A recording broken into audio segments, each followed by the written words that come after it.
नमस्कार, सियासत कार्यक्रम में आपका स्वागत है। मैं आपके साथ मुरली मनोहर, आप देख रहे हैं नेशनल प्रदेश। उत्तर प्रदेश में 5 सितंबर से लगातार सियासत गरमाई है। 5 सितंबर को जौनपुर में एक हत्या हो जाती है, जिसको पुलिस एनकाउंटर साबित करने में लगी हुई है। सुल्तानपुर में स्वर्ण व्यवसायी के दुकान में एक बड़ी लूट होती है, एक डकैती होती है। डकैती के बाद अपराधियों को चिन्हित किया जाता है। चिन्हित करने के बाद जो उसका मुख्य आरोपी है, जो मुख्य अपराधी है, जिसका अपराध से गहरा संबंध है, उसको कोर्ट में हाजिर करा दिया जाता है।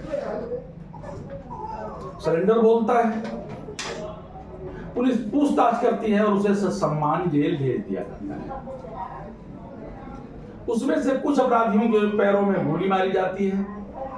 लेकिन सियासत जिस पे हो रही है, मंगेश यादव को लेकर हो रही है। मंगेश यादव जौनपुर का रहने वाला है, अपने माँ बाप का इकलौता लड़का है। परिवार का आरोप है कि मंगेश यादव को रात को पुलिस आती है, उठाती है, यह कहकर के ले जाती है कि पूछताछ करने के बाद हम उनको छोड़ देंगे। लेकिन सूचना मिलती है कि मंगेश यादव एनकाउंटर में मारा गया। इस पूरे एनकाउंटर में जो एसटीएफ की टीम लगाई गई है,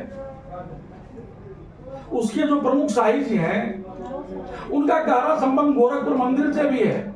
आप समझ चुके होंगे, गोरखपुर मंदिर यानी परम पूज्य योगी आदित्यनाथ जी महाराज से भी है। इस चीज का सबूत यह है कि उनकी पत्नी को कुछ दिन पहले जो है उत्तर प्रदेश महिला आयोग का सदस्य बना दिया जाता है। तो प्रश्न खड़ा होना तो लाजिक खड़ा तो होगा ही होगा। इस एनकाउंटर में पूरे प्रदेश में सियासत हो गई और पूरे प्रदेश के लोग, चाहे किसी भी दल के लोग हों, भले अखिलेश यादव जी ने एक्स पे लिखा और कहा कि जाति देख करके लोगों को गोली मारी जा रही है। इस मैदान में राहुल गांधी भी कूद पड़े और कहा कि यही नहीं, जितने भी एनकाउंटर हुए हैं सबकी जांच होनी चाहिए।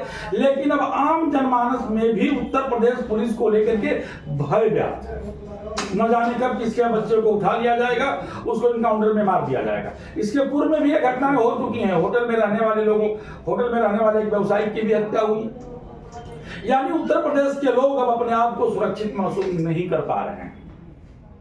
जब नेशनल कवरेज की टीम पूर्वांचल के तमाम जनपदों की दौरा की तो उभर करके सामने आया। आज इसी क्रम में हम पहुंच चुके हैं उत्तर प्रदेश के बलिया जनपद में, और आज हमारी मुलाकात होगी समाजवादी पार्टी के पूर्व जिला अध्यक्ष और समाजवादी पार्टी के प्रदेश सचिव, जानदार और शानदार समाजवादी पार्टी के नेता अद्याशंकर यादव जी से। आप जो है समाजवादी युवजन सभा के भी जिला अध्यक्ष रह चुके हैं, एक बड़े सामाजिक कार्यकर्ता भी हैं। आइए हम इनसे बातचीत करते हैं कि मंगेश यादव की हत्या है या एनकाउंटर है। अगर एनकाउंटर है तो कैसे, और हत्या है तो कैसे, इन तमाम बिंदुओं पर चर्चा करने के लिए हमारे साथ अध्यक्ष जुड़ चुके हैं। जी, आपका नेशनल कवरेज में बहुत बहुत स्वागत है। 5 सितंबर को प्रदेश में एक बड़ी घटना घटती है और एक ऐसे लड़के की हत्या की जाती है जिसको डकैत और अपराधी घोषित किया जाता है। 1 लाख का इनाम भी घोषित कर दिया जाता है, जो अपने माँ बाप का इकलौता है, उस परिवार का चिराग बुझ चुका है। आप इसे हत्या मानते हैं या एनकाउंटर मानते हैं? नहीं, देखिए, पूरे प्रदेश और देश में इस बात की चर्चा हो रही है और आम जनता जो उस गांव के लोग हैं वो भी देखते हैं कि मंगेश यादव को रात को 12 बजे उनके घर से पुलिस लेकर गई और यह कह करके ले गई कि पूछताछ कर रहे हैं, आप छोड़ दें, और ले जाकर उसके सीने में गोली मारी जाती है। सीने में गोली मारी जाती है, उसकी हत्या की जाती है और दूसरे दम इनकाउंटर का रूप दिया जाता है कि इनकाउंटर हो गया। जब आप उनको घर से ले जा रहे हैं और जिंदा लेकर जा रहे हैं तो इनकाउंटर कैसे हो गया? और जो अधिकारी लेने गए हैं, जो बड़े अफसर हैं, उनके पैर भी आप देखे होंगे कि पैर में चप्पल है। कहीं चप्पल पहन करके इनकाउंटर होता है? यह सवाल तो जो है बलिया में एसपी रहे और पूर्व डीजीपी जो है अमिताभ ठाकुर ने भी उठाया है इस इनकाउंटर पे, कि जिस तरह से जो है वो अधिकारी हैं, उनके पैरों में चप्पल नहीं है, उनके पैरों में मिट्टी नहीं लगी हुई है, धूल नहीं लगा हुआ है, कीचड़ नहीं लगा हुआ है, बरसात का मौसम है, तो फिर इसे इनकाउंटर कैसे माना जाए? बिल्कुल ये इनकाउंटर नहीं है, ये हत्या है और सरकार ने हत्या करवाई है।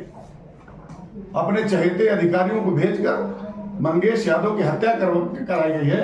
मंगेश की मां रोते रोते बिल्कुल बेहाल है, उसकी बहन रोते रोते सारे बयां कर रही है। पूरा गांव इस बात को कह रहा है कि हत्या हुई है। और उनके साथ जो मोस्ट वांटेड था उसको तो ले जाकर के पुलिस सरेंडर कराती है। जी जी जी। एक अपराधी जो वांटेड है और उसका सरगना है लूटकांड का, जो पुलिस कर रही है उसको तो ये सरेंडर करा रही है। और बाकी जो अपराधी जिनको ये कर रहे हैं उनके पैरों में गोली लगी है, मंगेश यादव के सीने में गोली लगी है और गोली चलाने वाला आदमी चप्पल पहन करके गया है। ये सारे सबूत हैं और ये हत्या है। और हम लोगों की मांग है कि उन अधिकारियों के खिलाफ हत्या का मुकदमा दर्ज करके उन्हें जेल भेजा जाए और मंगेश की मां को सरकार उसकी क्षतिपूर्ति करे, तो उसके साथ संवेदना व्यक्त करे और दोषी के खिलाफ कार्रवाई करे। ये हमारी मांग है। और इस मांग को हमारे राष्ट्रीय अध्यक्ष माननीय अखिलेश यादव जी, जो पूर्व मुख्यमंत्री रहे, उन्होंने बहुत जोर शोर से उठाया। और विपक्ष के नेता, भारतीय कांग्रेस पार्टी के नेता राहुल गांधी जी, जो नेता विरोधी दल है, उन्होंने भी कहा है कि प्रदेश में जितने ही इनकाउंटर, फर्जी इनकाउंटर के, उसकी जांच कराई जाए और दोषी के खिलाफ कार्रवाई हो। यह कोई मामला मंगेश यादव का ही नहीं है। जैसा कि आप कह रहे थे, गोरखपुर में भी व्यवसायी की हत्या होटल में की गई जी। इस राम राज्य में तो होटल भी सुरक्षित नहीं है, घर भी सुरक्षित नहीं है और यहाँ तक कि जेल भी सुरक्षित नहीं है। जेल में भी इसी रामराज की सरकार में जेल में भी लोगों की हत्याएं हुई जी। लेकिन योगी जी कह रहे हैं कि अब तो अखिलेश यादव जी अपराधियों की जाति भी बताने लगे हैं। अपराधियों की कोई जाति नहीं होती। ये योगी जी का बयान है, इस पर आपका क्या कहना है? जब योगी जी खुद ही देख रहे हैं जाति पूछ करके गोली मारी जा रही है, योगी जी क्या कहेंगे?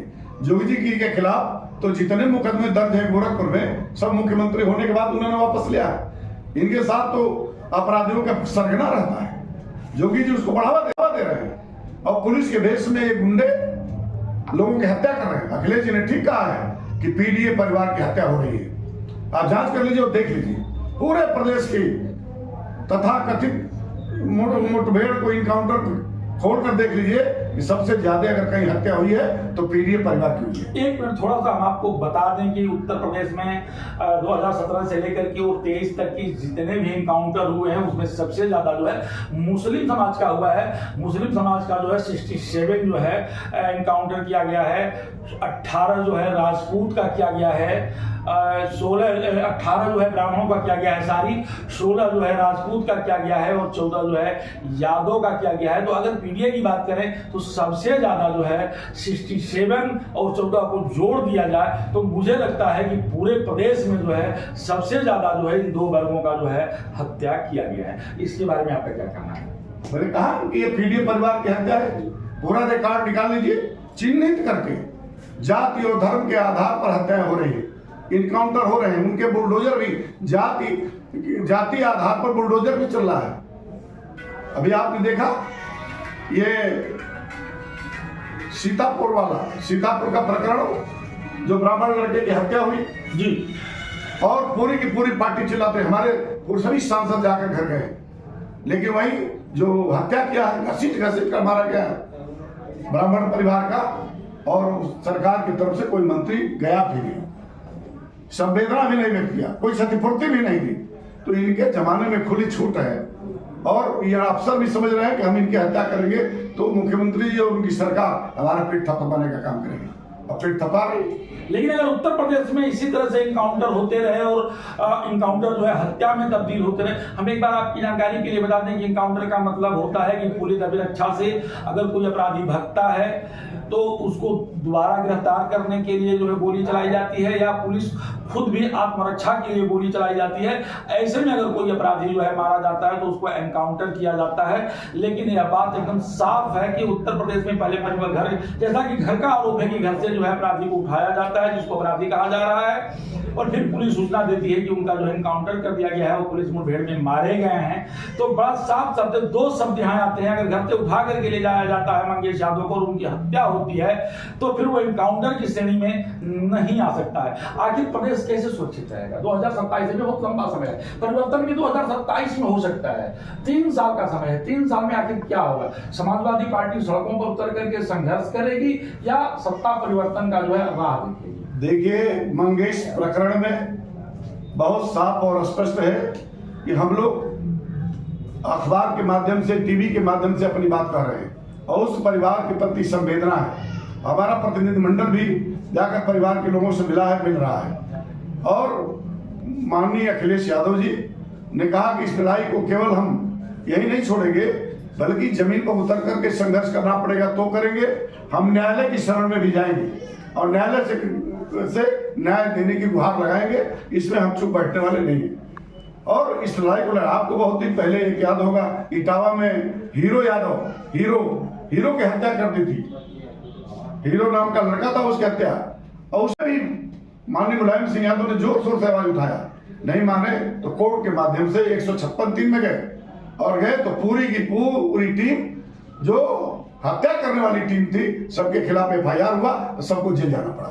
इसमें भी FIR होगा और सबको जेल जाना पड़ेगा, ये बिल्कुल फाइनल है। मंगेश यादव को न्याय कैसे मिलेगा? मंगेश यादव के परिवार को न्याय कैसे मिलेगा? आपका क्या सोच है इस पर? मंगेश यादव का न्याय मिलेगा जब अपराधियों पर मुकदमे दर्ज होंगे, उनके खिलाफ मुकदमे कायम होंगे, वो जेल जाएंगे, तो मंगेश यादव को के हत्यारों को जेल जाना ही मंगेश यादव को परिवार को न्याय मिलेगा जी। तो आप सुन रहे थे समाजवादी पार्टी के प्रदेश सचिव और बलिया जनपद के पूर्व समाजवादी पार्टी के जिलाध्यक्ष अद्या शंकर यादव जी को। अद्या शंकर यादव का स्पष्ट कहना था कि मंगेश यादव की हत्या की गई है, न कि एनकाउंटर है। अगर घर से मंगेश यादव को उठा करके ले जाया जाता है तो सवाल ही नहीं पैदा होता है कि मंगेश यादव का एनकाउंटर हो। मुरली मनोहर के साथ प्रिंस खास रिपोर्ट, मेरे साथ बने रहिए और देखते रहिए।